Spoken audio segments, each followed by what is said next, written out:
Përshëndetje gjithë mirëserët në konferencën e radhës të Partizanit në prag të sfidës se janë 7 abisnë superior përballë Flamurtarit, sfidë që do bëhet ditën e nesër në orën 17. Sot parësh kemi trajnerin e skuadrës Oltjon Kërnarin dhe mbrojtësin Albin Markun. Për Kërnarin kjo do jetë sfida e parë në krye të makinës së kuqe, ndaj edhe dua që fjalën t'ia japim trajnerit Albin Kërnarin me pas vërejë me pyetjet tuaja. Faleminderit për ardhmën tuaj. Respektoj shumë prezencën tuaj këtu. Shpresoj të na shkojmë bashkë. Antion Spare, përshëndetje dhe ju së mbar.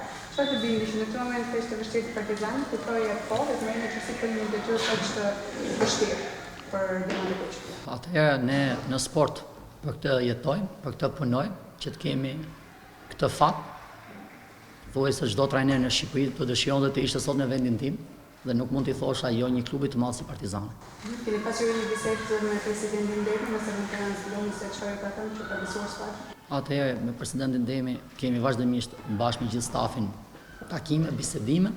Me presidentin kemi folur për mënyrën marrëvajtje në çdo gjë. Presidenti vjen çdo ditë na shikon stërvitjet dhe bisedimet janë konfidenciale dhe nuk mund t'i themi. Ndërkohë, cili është çelësi që ti mendon se mund të ndryshojë? Çfarë mund sjellësh ti ndryshe tek ky Partizan që është po me të njëjtin lojtar dhe po në të njëjtën situatë ku ka qenë më herët, por gjendet në pozitat e fundit të tabelës së klasifikimit? Atëherë, në momentin që nuk ka rezultate, i pari që duhet ndryshohet sigurisht është trajneri. Nuk mund të ndrohen 25 lojtarë, lojtarët aty janë. Besojmë kemi ndryshuar ndonjë mënyrë qasje. Pjesa tjetër është po e njëjta, nuk është që do bëjmë ndonjë gjë ndryshe nga tjerë. Kur flisni që nuk do bëjmë diçka ndryshe, domethënë Partizani do vazhdojë në të njëjtën Partizani do ndryshojmë vetëm rezultatet duke filluar nga qasja. Kjo është e gjithë ideja. Në qasjen e ndeshjes, qasjen e stërvitjes, mënyrën, ndërsa mënyrat e stërvitjes thuajse janë gjithandej thuajse të njëjta, thjesht qasja është ajo që duhet ndryshojë. Sfida e mbjetesës në Vlorë me Flamurtarin në vendit të fundit, se keni përgatitur këtë ndeshje? Atëherë, si çdo ndeshje tjetër, ne shkojmë për 3 pikët, duhet të hyjmë për 3 pikët, obligim me çdo ndeshje Partizan janë vetëm 3 pikë. Kundër çdo lloj kundërshtari, vetë emri i madh i ekipit, investimi që është bërë në ekip, nuk na lejon të shkojmë për rezultat tjetër vetëm për fitore.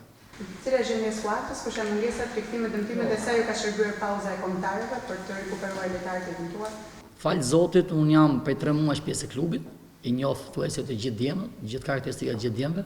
Na dëmtime nuk kemi, janë rikthyer gjithë, po vinë në formën e tyre më të mirë dhe Sembene dhe Skuka. Pjesa tjetër është e shëndetshme. Na ka shërbyer shumë për të ndryshuar ndonjë diçka në mënyrat tona manevrat ndryshe nga herët e tjera. Kjo ka qenë arsyeja vetme që na ka shërbyer shumë kjo 2 javë shikimtarës. Kalendari është i vështirë për Partizanin, që pas Flamurtarit vjen Ignata dhe pastaj Dinamo. Cili është objektivi juaj në sfidat e radhës? Ne kemi objektiv sfidën e ditës nesër si fillim, pastaj do mendojmë për ndeshjen tjetër. Si fillim do të fitojmë ndeshjen e Vlorë, të rikthehemi ne te rezultatet pozitive, sepse na mungojnë shumë të them të drejtën. Më bën 5 ndeshje kampionati që ne nuk marrim një rezultat pozitiv, duhet të rikthehemi te rezultat pozitiv në Vlorë në fillim dhe pastaj të shikojmë ndeshje të tjera. Për të rikthyer, çfarë ka Partizani më tepër se Flamurtari që ta fitojë këtë përballje? Partizani ka më tepër se Flamurtari, besoj shpirtin e garës, dëshirën për ta fituar, ambientin siç e shikoni ju, klubin, një president shkëlqyer, një staf, besoj ka të gjitha më shumë se Flamurtari. Përshëndetje Albion, se pari suksesin në sfidën e radhës, sa ju ka shërbyer kjo pauzë e kombëtarëve? Përshëndetje. Kjo pauza kombëtarës na ka ndihmuar shumë që të bëjmë stërvitjet, njohim skemat e reja të presorit, pavarësisht se presorin e kemi njohur më parë se ka qenë pjesë e Partizanit. Mendoj që na ka ndikuar për mirë dhe shpresoj që nesër ta rregullojmë edhe në fushë këtë gjë. Cila ka qenë biseda e parë dhe ajo çfarë ka thënë ndoshta për të motivuar trajneri Kërnaj? Biseda e parë ka qenë në ditën e parë që erdhi, domethënë thjesht vendosëm disa rregulla të reja dhe u munduam që të bënim disa gjëra që të krijonim një grup më kompakt, le të themi. Ndërkohë, çfarë do të ndryshojë në sfidën përballë Flamurtarit? Në sfidën përballë Flamurtarit duar dhe shpresoj që çdo lojtar dhe gjithë bashkë të japim maksimumin edhe të jemi më kompakt dhe pak me dëshirën më të madhe për të fituar ndeshjen. E ndjeni ju presionin që jeni në pozitat e fundit të tabelës së klasifikimit, një vend që nuk i shkon për shtat një klubi të madh siç është Partizani. Futbolli i tillë është, ka presionet e veta në çdo moment, edhe sikur ti je në vendin e parë dhe në vendin e fundit normalisht e ka atë presionin e vet. Padyshim ne jemi Partizani dhe ne do luftojmë për çdo ndeshje për ta fituar. Edhe se besoj që presioni mund të ndikojë te ne.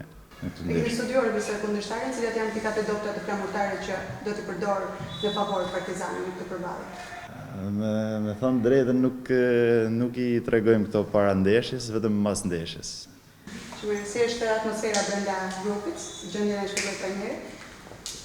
Atmosfera është mjaft e mirë, me thënë drejtën kemi bërë një 2 javor shumë të mirë stërvitje, lëra e këtuse dhe besoj që është më mirë se ka qenë.